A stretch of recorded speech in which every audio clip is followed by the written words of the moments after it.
Pemirsa, jajaran Polda Bali mengamankan 243 tersangka kasus kejahatan dalam operasi pekat yang dilaksanakan selama 21 hari. Selain mengantisipasi kejahatan jalanan, jajaran Polda Bali juga mewaspadai tindakan terorisme jelang perayaan Natal dan Tahun Baru. Selain pengamanan rutin, kewaspadaan intelijen juga ditingkatkan.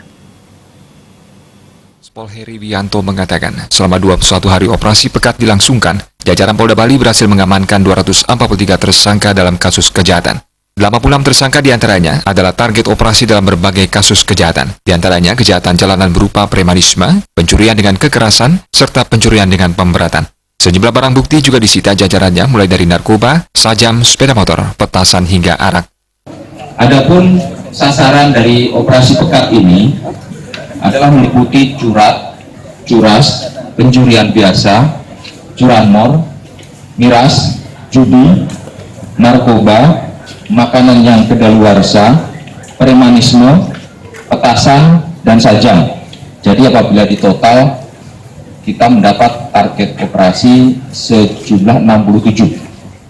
Nah, selama 3 minggu itu, TO semua tercapai, kecuali hanya satu yang belum terpenuhi, yaitu curanmor. Namun demikian, tetap kita lanjutkan.